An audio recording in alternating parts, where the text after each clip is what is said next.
of this translation. Wait, okay.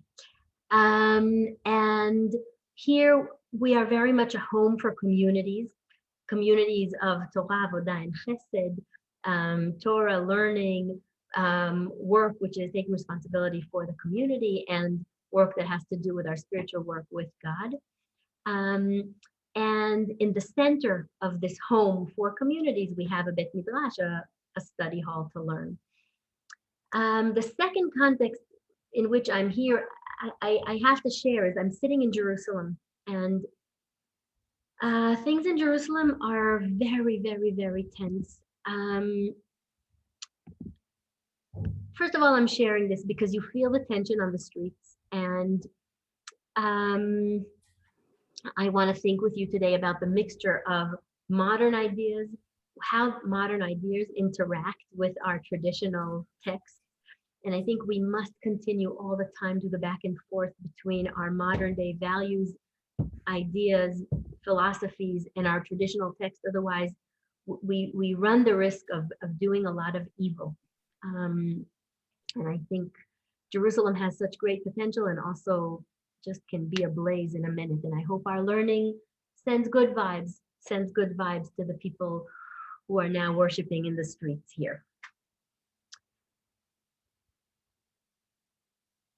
I think we often think of modern thought and postmodern thought and feminist thought as standing in contradiction to tradition. And my experience has been that these ideas open up the Torah in new light and thicken and deepen the sounds that we can hear from Torah. And I want to take a few examples today and experience that together. So that's what I want to do. I want to start by reading a bunch of verses and ask ourselves what we hear in them, and then move and see some of the more modern or postmodern feminist thinking about them and how they open up when we add those layers. It's true that Abir asked you to turn off your mics, but please feel free to jump in and participate. It would be wonderful if this were a conversation. So these are the verses I want to read together. Maybe I'll read them in Hebrew and then in English. And I'm going to start by asking that we ask a lot of questions about these verses. Okay. So as I read, ask yourself, is there a word that isn't clear? Is there a notion that isn't clear? What are the questions that these verses raise? כי יהיה לאיש בן סורר ומורה, איננו שומע בקול אביו ובקול אמו, ויסרו אותו ולא ישמע עליהם. If a man has a wayward and rebellious son who does not obey his father or his mother, and they chasten him, and he still does not listen to them, ותפסו בו אביו ואמו, והוציאו אותו אל זקני עירו ואל שער מקומו. His father and his mother shall take hold of him and bring him out to the elders of the city and to the gate of his place. ואמרו אל זקני אמו בני עירו, בננו זה סורר ומורה, איננו שומע בקולנו, זולל וסובב. And they shall say to the elders of the city, this son of ours is wayward and rebellious. He does not obey us. He is a glutton and a guzzler. ורגמוהו כל אנשי עירו באבנים ומת, וביערת הרע מקרבך, וכל ישראל ישמעו ויראו. And all the men of the city shall pelt him to death with stones, and he shall die. So shall you clear out of the evil from among you, and all Israel will listen and fear. So maybe you're willing to share some questions about these verses. It can be big questions of ideas, but also just, is there a word that isn't clear? Is there an idea that isn't clear?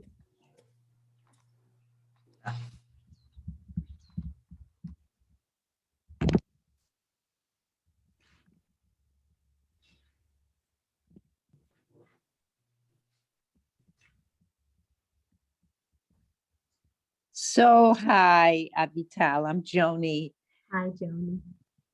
Thank you for learning with us. Thank you. So it seems as though the elders are not having a conversation with the wayward son. The parents bring him to the elders and then there's an action. So I'm puzzled by them not trying to show this wayward child how there could be an adjustment. They're taking the parents at their word. Mhm. Thank you. Great question. Any others?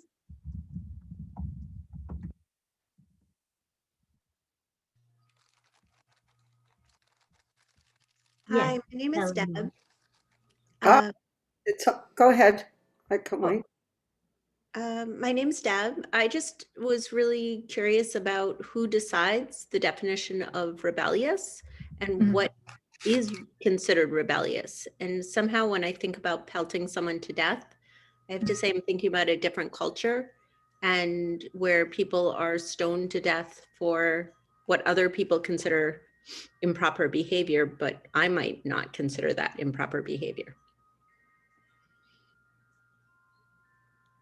You're saying who decides what is wild and unruly? What's the definition of sorer? I'll use the Hebrew word here, sorer. Right? What's the definition? And also you're saying, what do we do in a culture where there's diversity among what we understand as being wild and unruly, right? Does the Torah hold that possibility anywhere, right? That we might disagree over the definition of it. Great. Good. Yes. Eleanor. It was so horrifying to read it, not the first time, but maybe more horrifying than any other time, because any other time, probably in my life, I'm like, whatever I'm doing, I'm in shul, or I read, and I say, oh, that, and move along.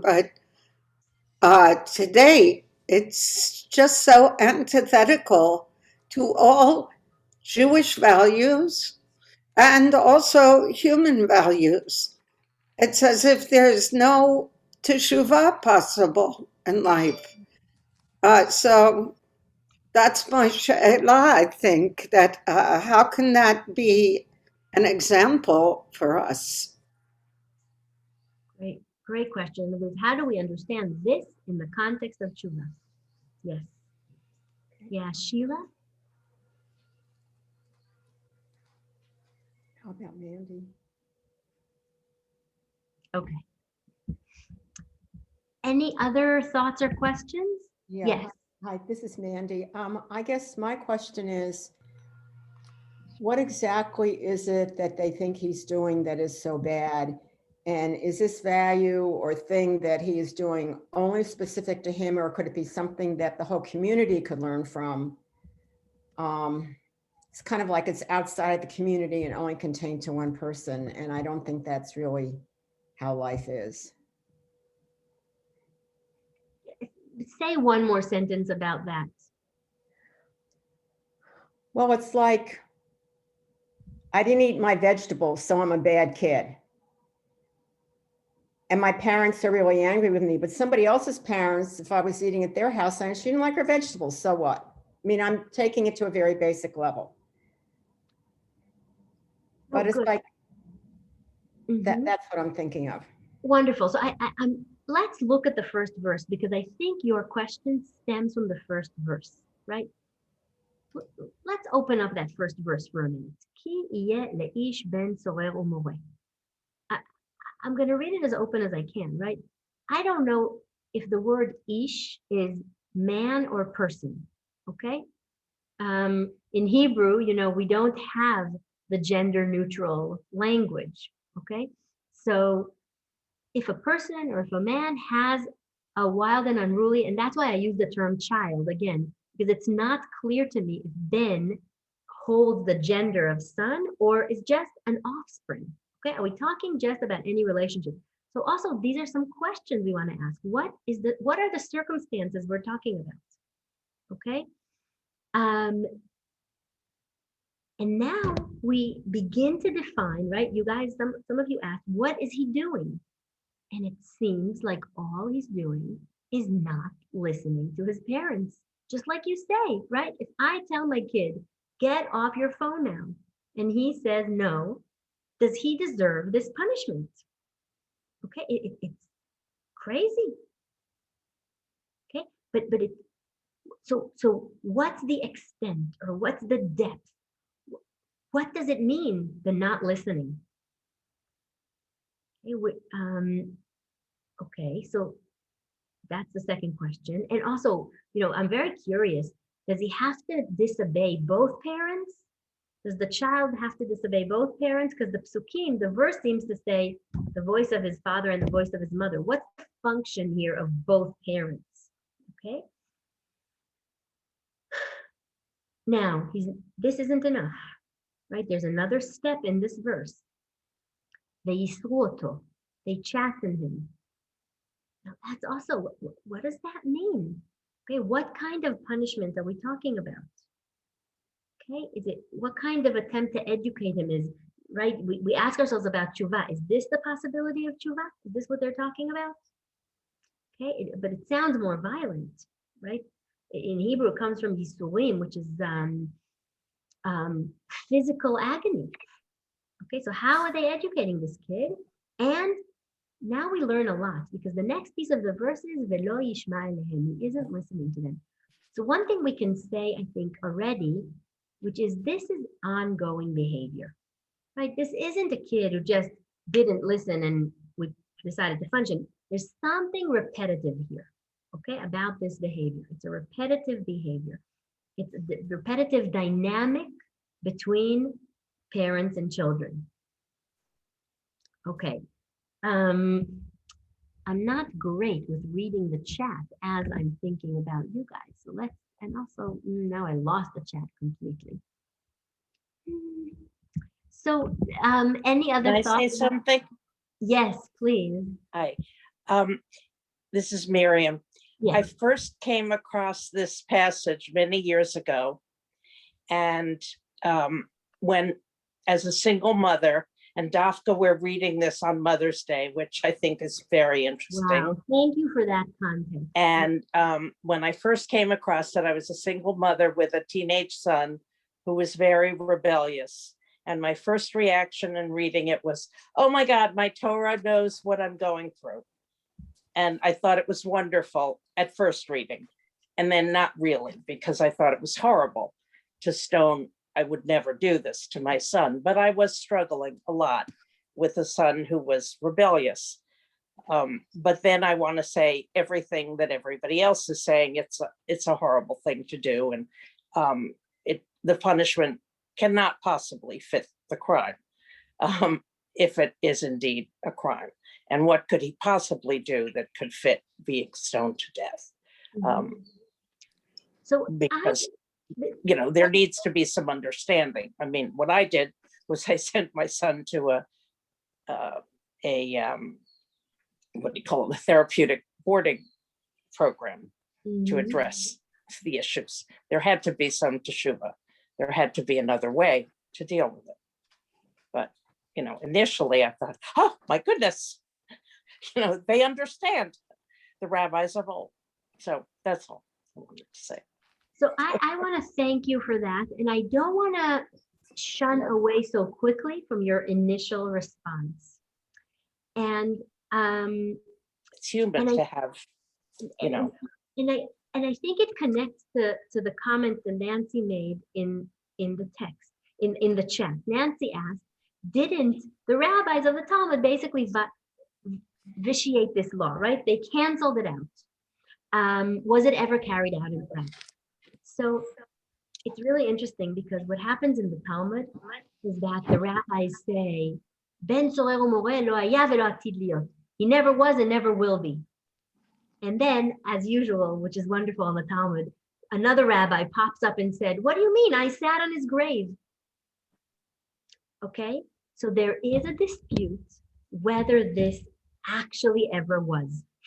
Okay, we have a story of Hordus, of Herod, in Josephus tells us that Herod took to trial two of his sons as wild and unruly children, as banim sorerim, and tried to put them to death that way.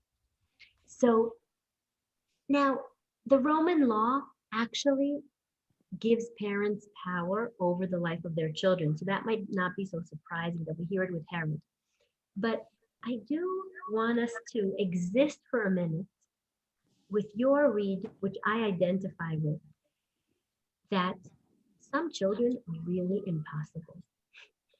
And that there are situations, I have 3 teenagers. It's crazy in my house. Do you know how much criticism I get every day? and sometimes it's unbearable, these kids. And that I think relates also to the question of how old the children are. The text doesn't tell us of an age, but I think if we want to relate to children who already have power to actually do something quite disruptive, quite harmful, both physical and mental power, and yet are still very intuitive in their responses, very like knee-jerk responses to the world, and not enough in control of their abilities, teenagers are there. And the Talmud actually limits this case, this law, to teenagers. It broadens it to the whole community, not only to parent-child relationships in a certain way, but it talks about teenagers. Okay. I'm going to go back to our text.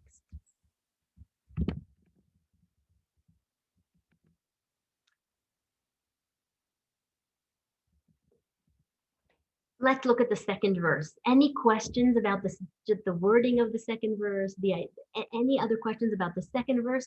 The parents catch him and take him out to the elders.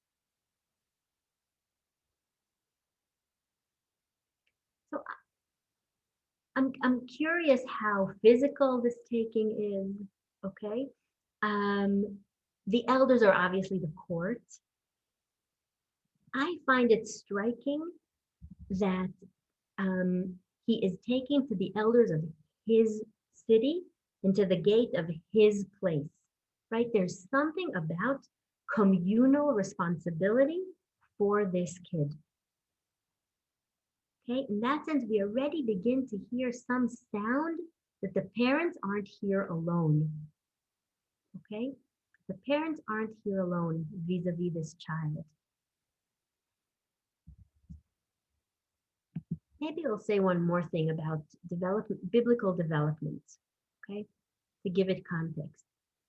We find it pretty horrifying that this kid is killed. But let's look at other stories in the Bible, okay?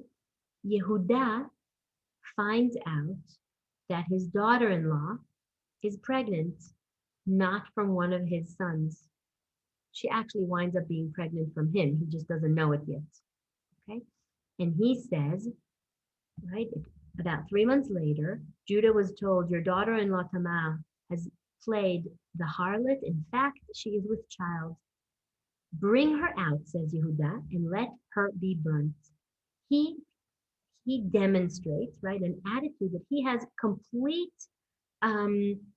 power, complete control over life and death vis-a-vis his daughter-in-law. Okay, there's no question at all. Of course, we have the binding of Isaac, which is another demonstrating of the same notion. There's no question there to Abraham. It's clear that Abraham can sacrifice Isaac if he wants to. Okay, why? But and another example is at the moment when Reuven wants to go back to Egypt to get food for Isaac and his children and so on. And Isaac doesn't want to let him go because, I'm sorry, not Isaac, Jacob doesn't want to let him go because Jacob's afraid that like Joseph disappeared, also Binyamin will disappear. And Reuven, in order to persuade his father, says to him, Reuven said to his father, you may kill my 2 sons if I do not bring Binyamin back to you. Put him in my care and I will return him to you. There's no question in Bereshit that fathers have the right and the power over the life and death of their children. Now, in that sense, there's something drastic that happens here. No longer you can do whatever you want, but you have to take this child to court. Okay? You can't have a child who infuriates you and you put them to death. There's process. Okay, the first step of the process is you try to educate the child, right? You can't, it's got to be a repetitive behavior. It's got to be a situation that's taken over time, not immediate. And the second is you bring this child out to the court. You don't do what you want. Okay. Thoughts, questions? Or should we go on to the third verse? Third verse. And they said to the elders of the son of the city, this is our son, he is rebellious, or our child, they are rebellious, not listening to us. And suddenly there's this addition, Zolel v'soveh, a glutton and a drunkard. Interesting, because it wasn't there in the initial description, right? The glutton and drunkard is not there in the initial description. Some Bible scholars suggest that there were two laws that were mixed together, that were entwined here. One law was about family relations and the limits of children towards their parents, okay, that children have to obey. And the second law was tribal laws and related to a participant in the tribe who used up more than their share of the goods. Okay, and the glutton and drunkard is demonstrating somebody who's not doing their share and taking more than they deserve. Okay, more than is fair. And that over time, these two laws were entwined together in the Torah. So that's one possibility of how to read this gap between the presentation of the case and then the way it's presented in the court.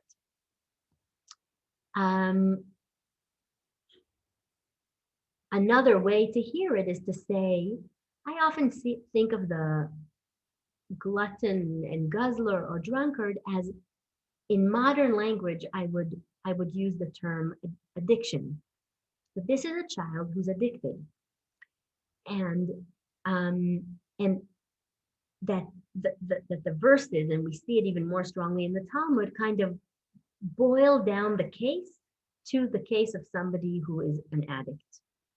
That's where they can say, this is beyond control, okay? Which maybe for them, not knowing 12-step programs and so on, the thought of addiction demonstrated somebody that could never really be in control, okay? Possibility.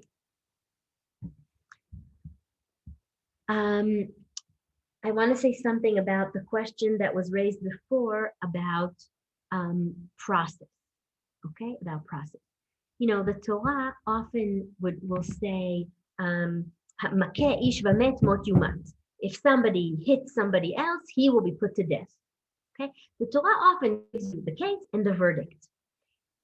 Only once or twice does it elaborate, there's process in court, there are two witnesses who come, and so on and so forth, and elaborates the judicial process. And I think we have to assume that also here, they're imagining a court case. They're not just taking the parents' word for it, but that there's some process happening in the court, which we're not told about, like we're not told about it in many, many, many other cases in the Torah. Okay, so I imagine that there's a court case taking place. Shira, Shira Carey? Yeah? Sorry, it's all so long there. Shira's good.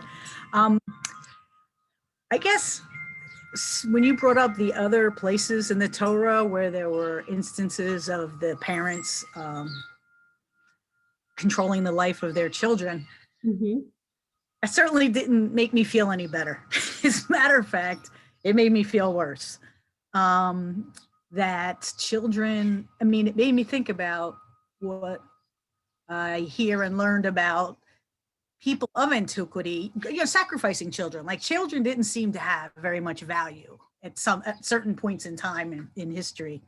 And then the other piece, for a split second, when we got to the part about, defining what is this, perhaps this condition, gluttony and um, uh, Addiction. the addiction, right? For a split second, I was like, well, at least we have a reason. And then I'm like, oh my God, this is still like horrible. And it made me realize how even today, there is stigma for people with addiction.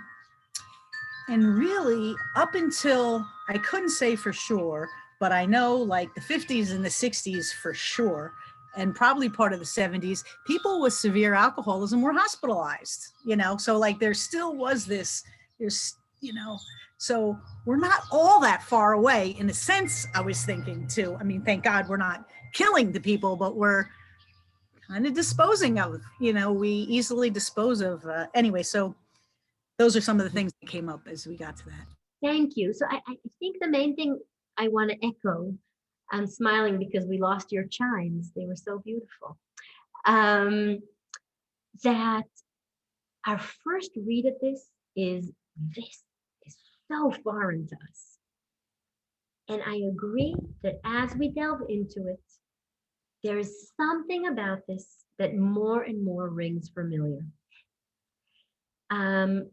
And it's true. We are, thank God, we are in societies that no longer put people to death in these kinds of circumstances. But we definitely judge and shun out of society and so on. And so I think this law talks about a case that's more familiar than we often want to admit. Okay, that it speaks to me in that way. What a fascinating question. Abir, do you think sorer and isur or asir come from the same word? There's a theory. No, huh? I don't think so, no. It's interesting, but I don't think so. It's not the same root.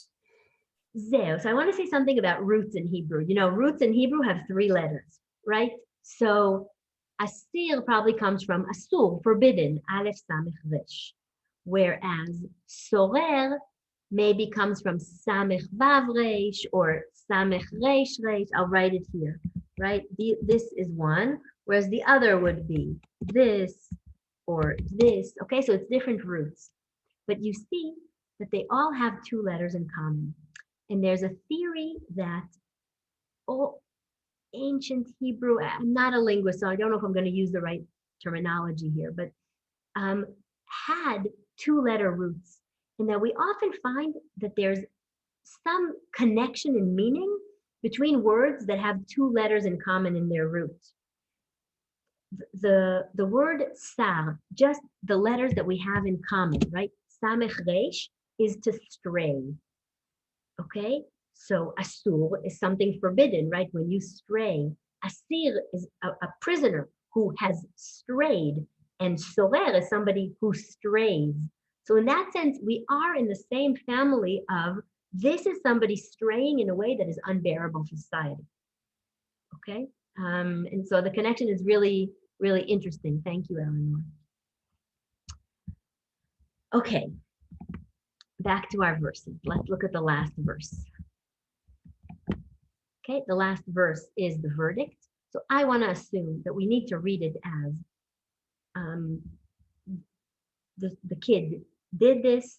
They took the kid out to the elders. The elders did judgment, found him guilty, and then the punishment is stoning. And we know stoning is one of the punishments in the Torah. Okay. I want to ask you the following question. Where does the case end and the verdict begin? Okay, I'll explain the assumption of my question. Okay, when you open up a book of law, you'll have a case and a verdict, right? If somebody steals, he has to pay 1.5 times what he stole. If somebody murders, he's put in jail for life. If somebody doesn't pay taxes, they have to do this and that and the other, okay? And so on and so forth. Where here is the shift from description of the case to verdict?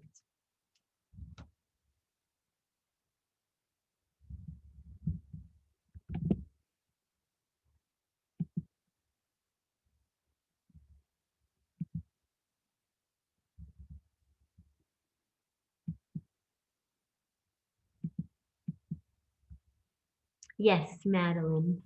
Madeline? Yeah, well, there doesn't seem to be a definitive verdict. Because of the tense is all the men of this city shall pelt him. It's like a prescription. Mm, It doesn't say that it actually happened. It just says,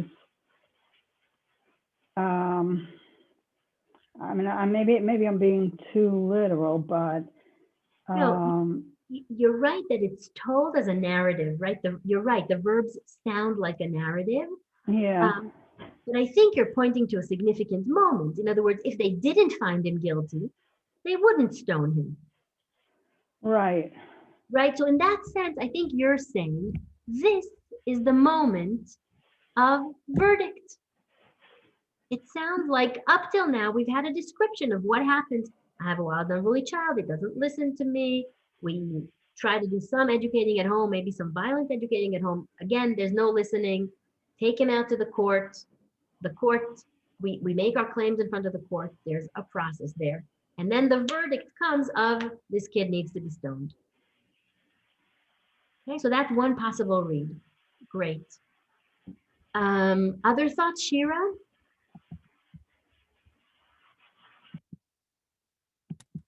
I'm sorry, I just didn't take my hand down. I'll take it down. Okay, it's fine. I'm so weak with it. I know after a year of Zoom, it's not right to say that I'm not very strong with the technology, but it's fine. Any other possibilities of where the verdict might be?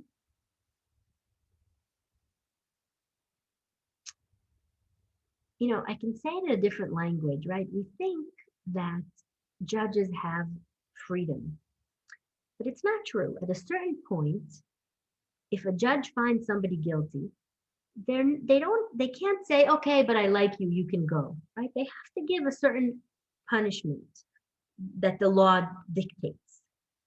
I guess my question is, where is there a lack of freedom? Where do I not have choice? That to me would be a verdict. Okay, so if he is found guilty, there's no choice. You have to stone him. That's what the Torah says. Okay, now I want to suggest that there might be another moment in the text where there might not be choice, which is much, much, much earlier in the text. Okay, maybe the very beginning. If I find myself with a rebellious child, maybe the Torah says, no choice, Avital. You have to chasten them. You can't let your kid do whatever they want. Okay, that's one possibility. Another possibility is, if I have a wild and unruly child, I have no choice but to take hold of them and take them out to the elders. Okay, that's another way to read this law, that it's actually a law towards parents, right? Basically telling us parents, if you have a wild and unruly child, you have to take this child to the authorities. You can't continue dealing with this issue at home. Florence, yes. I was thinking a little bit, not the opposite, but a little bit of a different take, which is more, this is a possible preventative of what could happen when parents are themselves potentially thinking about, this kid is just too much, I can't take it anymore. And it's a preventative to have them rethink that, because the consequences both are going to be now communal. They have to admit to the community that their family is broken and this child could lose their life. So it may be a preventative to rethink things before acting out in a way that might be impulsive on the parent's side.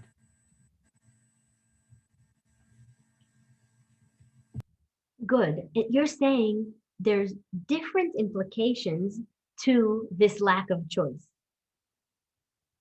right? That maybe I'm being forced to bring in the authorities, so to speak. Okay? We can understand what the authorities are going to do in many ways. Okay, but I'm being forced not to deal with it myself. Right? Dova? I would echo what I think, where I think Florence was going with this. I think the parents, and what you said about it really being a law for the parents and not for the child, because as you've mentioned, the child, as old as they may be, has no control over this really at this point, whether it's control over his or her addiction or control over being taken physically to see the elders. But I don't think that being taken physically to the elders is a done deal. I think that's where the choice is. I mean, the first choice is in defining your child as a wayward or rebellious child. And the second is in deciding to make this, as Florence said, a public and a communal response, which may end up with your child dying if that were, really taken literally. So I think that the other interesting point here is that whereas in the first verse it's the father or the mother that he doesn't obey, that in the second verse it has to be the father and the mother together must agree to take this child to the elders. So if we respect that, then that puts another element of choice in there for the parents not to do so.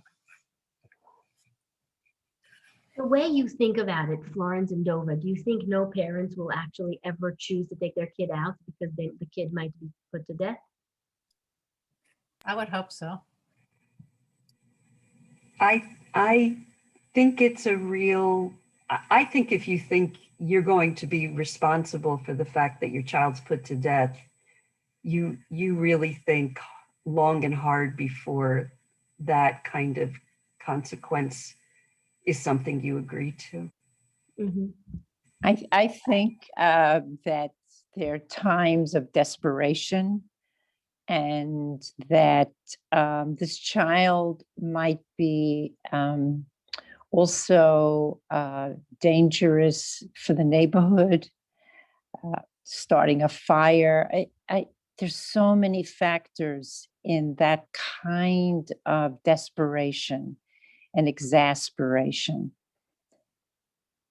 So I can't sit here in my comfortable home judging that kind of desperation for quiet and silence and safety, because there could be a kind of madness that is just, it's horrible. It's horrible. But as somebody said earlier, I think Shira, things were going on in the 50s and 60s, and we hope things are better. But I think it's also asking the community to help out. I think this is a cry for help from a family.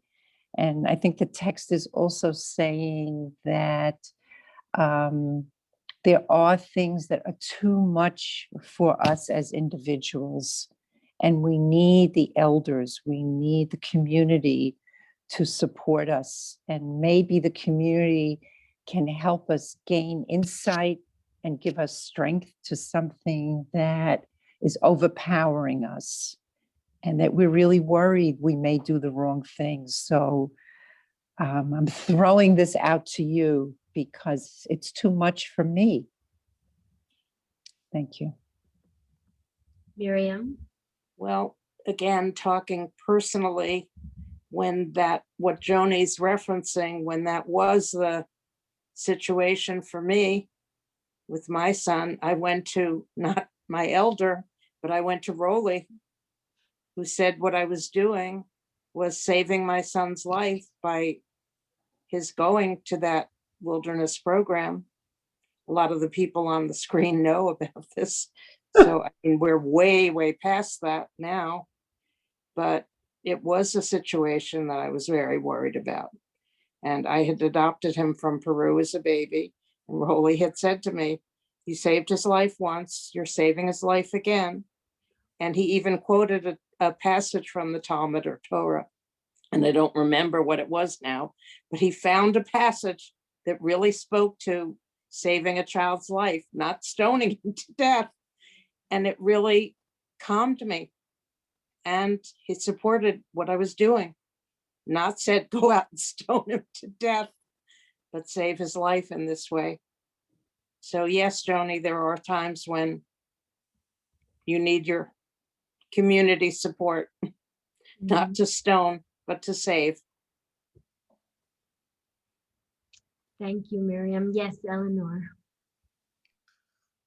I can't find myself. Just sleep. Okay, I'm not muted, and I'm thinking I'm muted. Slicha. I actually have a response to both what Joni said and what Miriam said. I want to try to make a kesher. I think a connection. I was thinking, what do we do if we have a rebellious child who's drunk or drugs or whatever? And we have a series of interventions in modern life, as Miriam shared, between outside sources and Jewish sources. She got support to help her son. And Joni's right, too. There are some situations where people cause a danger to children, cause a danger to society. So I think what's missing in our passage are interventions. The Skenim, the elders, have the role of everybody, of the rabbis, of the court, they're the justice. Well, actually, they're the police in the analogy. It goes to your question. I guess I'm reinforcing the question of what can be the interventions that can make us harmonize. That what nobody wants is death for their child or for anyone. Thank you. I want to take you to one more piece, but if there's one more comment somebody wants to make, we can do that. And if not, we'll move one more step ahead because I'm looking at the time.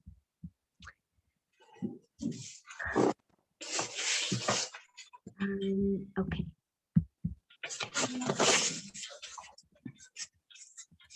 I promise that we will circle back to the things that were said. Okay. I want to take you to a dispute. Yeah. And the dispute is over the question whether parents can forgive the child and decide not to put them to death. Okay. And what's interesting is the context in which the possibility for forgiveness comes up, because it's not asked in a vacuum, but there's a few situations that we're asking if we have the right to forgive or not. Okay? So said Rabbi Yoshia, 3 things I was taught by Zeira, one of the people of Jerusalem. You know what? I'm going to move to the English. Wait. Okay. A husband who retracted his warning is retracted. So we're talking here about a husband who accuses his wife of adultery and whether or not he can forgive her and so she won't be put to death. And they're saying, yes, he can. And in the case of a rebellious elder, so this is a person who's a judge and making verdicts against the rest of the rabbis. And he also gets the death penalty. But if the court wishes to forgive, the court may forgive him. And in the case of the stubborn and rebellious child, whose father and mother wish to forgive him his sins, they may also forgive him. Okay, so we have three cases, right? A husband and wife, a son with parents, and the elders. Okay, now comes up and come the colleagues in the south. Okay, חבריי שבדרום. And they said they agree with two of the rulings, but not with regard to forgiveness of the rebellious elder. They did not agree with me. Okay.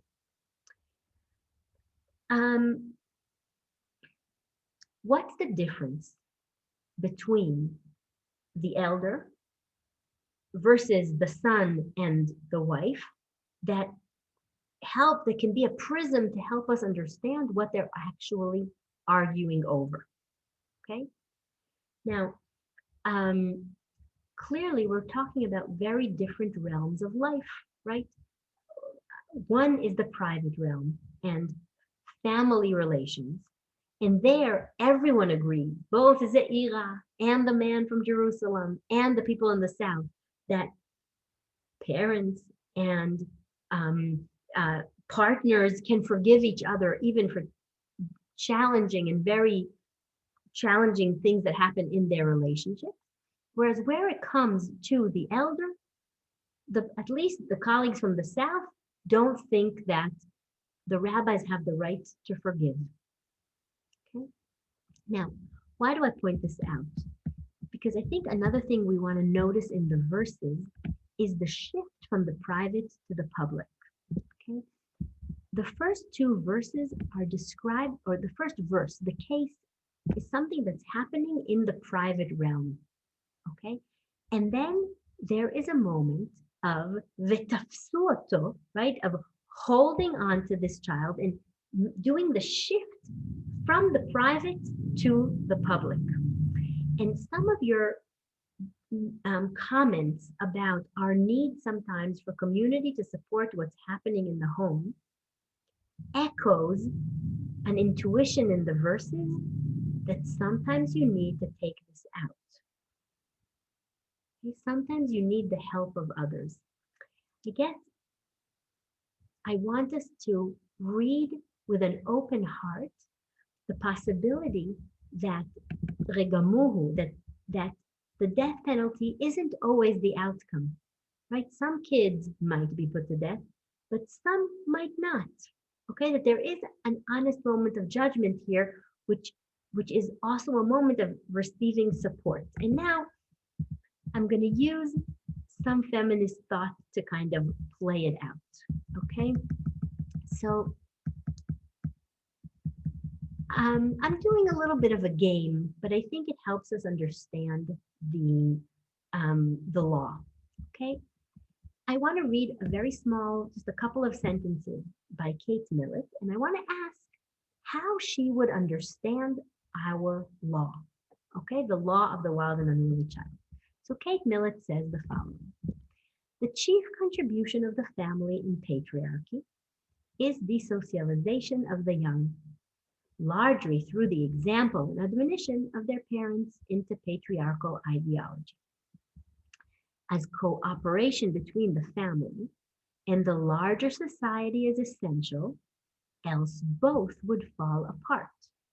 The fate of the three patriarchal institutions, family, society, and state, are interrelated.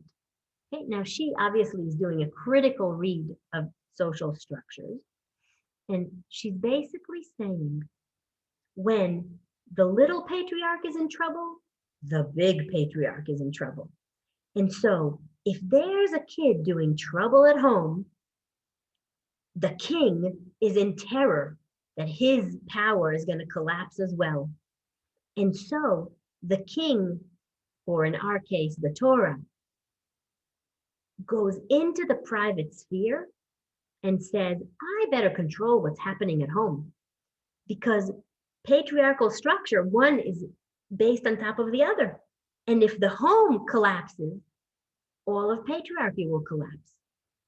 And so what Kate Millett would say is, which I think is our initial intuition when we read this law, is This is a law about controlling children, teenagers, or offspring, right? Even if they're grown offspring. Okay, this law says if you are wild and unruly, if you are sal, if you stray from our path, we're going to put you to death. That to us is unbearable. We don't allow that. Okay, and that's one possible read of what's happening in this law. Okay, that the goal is the strengthening, levatzer. Levatzer is to fortify patriarchy. That is the goal of the law. McKinnon, I think, would read it in a very different way. I want to say a word of context about McKinnon. I don't feel enough of an expert, but I'm going to say this delicately anyway. McKinnon does a fascinating analysis of the right for abortion. And she says, why was the right for abortion given, or through what lens? Oh, through the lens of privacy. But friends, privacy is not something that everybody has, or privacy is not necessarily safe for everyone, right? If I have the right for abortion, but I have to ask my father or my husband for the money to go to that clinic to do the abortion, what have you done? Hey, you're assuming so much strength. And so society has to protect the weak in a much, much, much deeper way, almost by intervening into the private sphere. Okay, now let's read it in her words. Okay, the argument is that privacy doctrine reaffirms and reinforces the private-public split. In other words, if I am very much in favor of privacy, I am strengthening the split between the private and the public. The liberal idea of the private holds that so long as the public does not interfere, autonomous individuals interact freely and equally, right? The assumption is if no one interferes at home, everything's good at home. But we know, I mean, in Israel, the number of battered women in shelters has gone up tremendously in this corona year. Okay, we know that that's ideal dynamics. It's not realistic dynamics. Because abstract privacy protects abstract autonomy without inquiring into whose freedom of action is being sanctioned at whose expense. Okay, now I want to 1 minute play that out on the law that we're trying to discuss, on the wild and unruly child. Okay, and she is going to make the claim that the private sphere at home is not safe for the child necessarily. Okay, in other words, actually, an impossible child might be in threat by his parents, or from the first second, people were asking, who's defining what it is to be a wild and unruly child, right? A sorer. What if his parents can't tolerate it, but we in society think that that behavior is fine, okay? Or there's just a real disagreement between them. Do we want to give so much power to the parents? And so sometimes I say to myself, maybe the way to read this law is to say, if I have a child that I am having a very hard time with, Avital, you have to take him out to Roli, to the rabbi, to the principal, to the social worker, whoever it is, but you don't have the right to continue trying to deal with this yourself when it becomes impossible. Okay, and maybe that's what this rule is about. And I hear that loudly in McKinnon, who says we have to protect the weak in the private sphere. And the first thing she does is the first thing the Torah here does is the Torah says parents don't have ultimate power over their children's lives. The court does. We are not leaving that power in the hands of the parents. Okay, that's why I show you that one way to look at this is a development already within the Torah, where in Bereshit we see all these examples where parents think they have control over the life of their kids, and Sefer Dvarim comes and says, no, you parents, you don't have the ultimate power here. Okay, you have to give over the power to other people. Okay? Now, what Kate Millett and McKinnon have in common, or the reads that I am learning from them onto the Torah is that we're blurring the lines between the private and the public. Kate Millett says, I think in Critique, we blur the lines because patriarchy is so afraid of its stance that it better go into the house and have control also in the private realm. And McKinnon says, the weak are so weak, we better go into the house to protect those weak elements in society. Okay, so they're reading opposite reads of the purpose of the law, right? Is the purpose of the law patriarchy, or the purpose of the law protecting the weak? But they're both using the same tool of blurring the lines between private and public. Okay. Let's read the last one. The last one is Gilligan. Maybe before I share my screen, I'll say one thing about Gilligan. Carol Gilligan writes about a philosophy, a philosophy, a morality she calls ethics of care. Ethics of care measures the most ethical by the quality of relationship. Okay, so she does this research where she says to I think young adults or teenagers, your mother's very sick, you don't have money for the medication, what are you going to do? And some kids say, oh, I'm going to go steal. And some kids say, well, she has to die, I don't have the money. And some kids say, well, I'll go to the pharmacist, I'll say, come, I'll clean the pharmacy, we'll make some payment plan, please give me the medicine, let's figure this out, what do you need, maybe there's something I can do. And that in classical standards of morality, saying I'll steal or she has to die, there's nothing to do, is considered more moral. And she says, wait a minute, there's another morality, which is an ethics of care, which is based on the relationship and works in that way. Okay, we'll read a couple of lines from which describe ethics of care, and then we'll ask ourselves what that does, how that reads our wild and unruly child situation. Okay. An ethic of justice focuses on questions of fairness, equality, individual rights, abstract principles, and the consistent application of them. An ethics of care focuses on attentiveness, trust, responsiveness to need, narrative nuance, and cultivating caring relationships. Whereas an ethics of justice seeks a fair solution between competing individual interests and rights, an ethics of care sees the interests of carers and cared for. My screen is blocked, I'm sorry.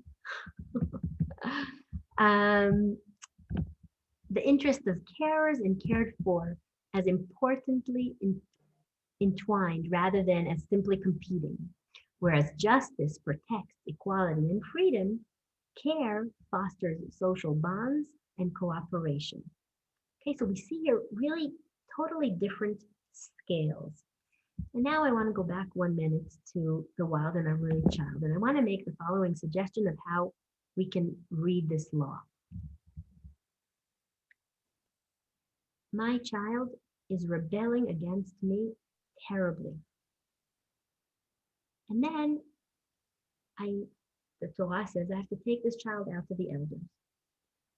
By definition, he is no longer a wild and unruly child, even if he's doing exactly the same thing, since he's not doing it in the context of family. The meaning of what's happening there has completely changed. Okay, he might be doing exactly the same actions in school, with the principal, in court, with the judge, but because he's not acting that way towards his parents, he's no longer a wild and unruly child.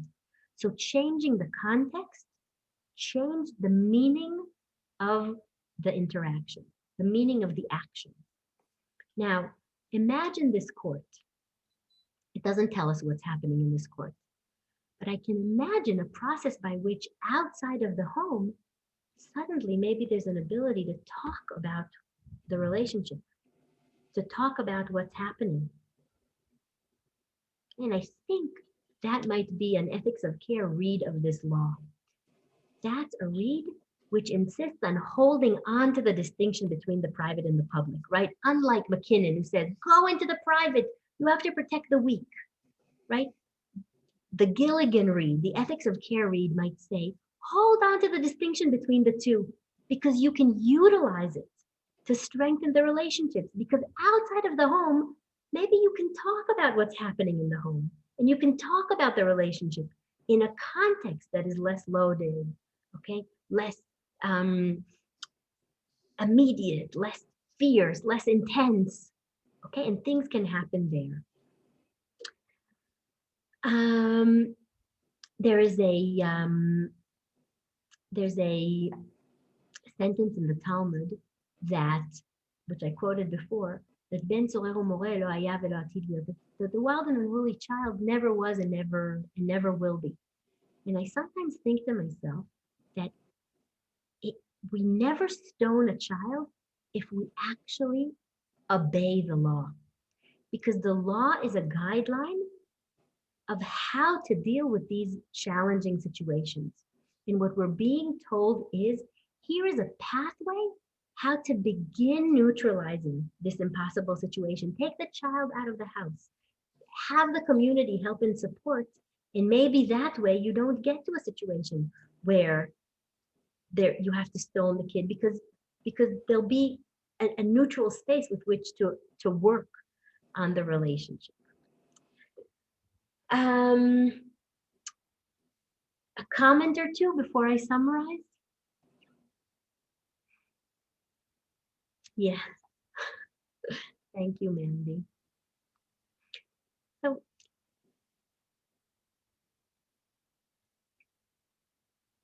I'm not sure if Florence raised her hand. No? Okay. yeah, it's from before. So I think what I want to say is the following. Like you, like many of you, I've read these verses many times, and initially it's a horrifying law within our context.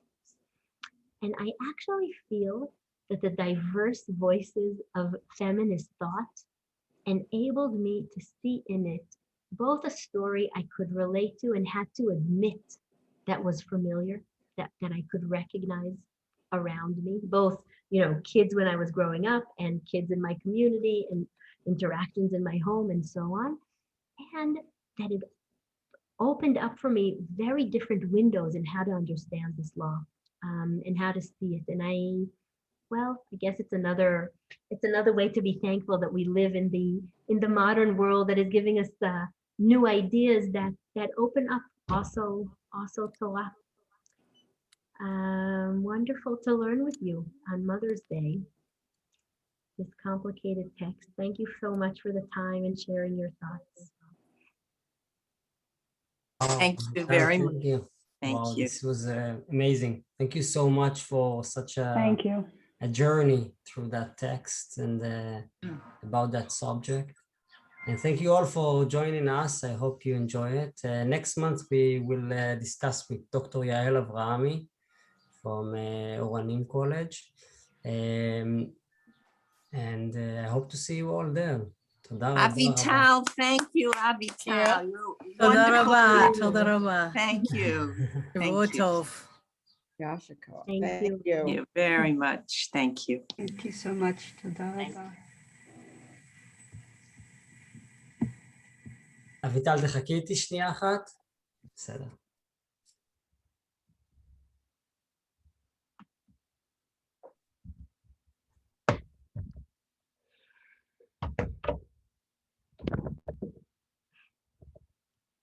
Bye, Leah. Thank you.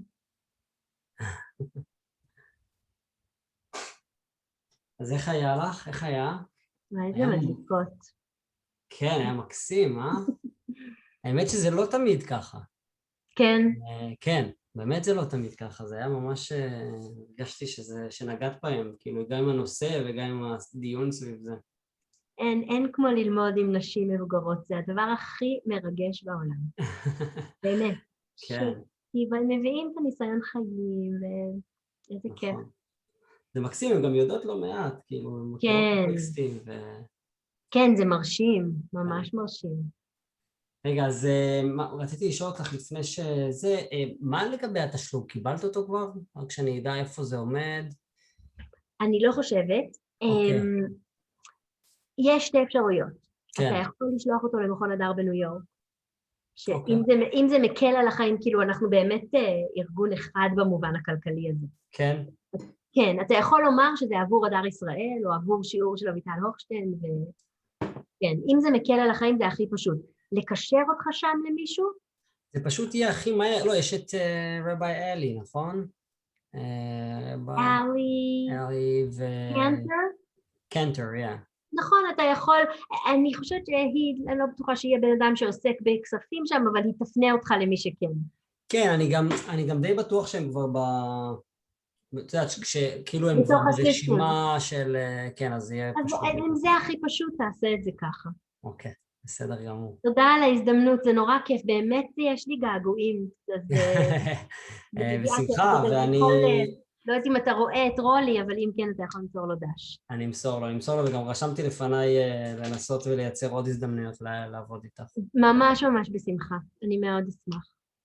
גם שם, כי אני מקווה רואים את האור, וגם ככה. וגם כן, בתקווה נתחיל לחזור לישראל. כן, וגם תבואו. כן, לא, זה ממש בתכנון, אולי לא בעתיד הממש קרוב, אבל... כן, טוב, תודה רבה על ההזדמנות. שיהיה שבוע טוב, תודה רבה. גם לך, ביי.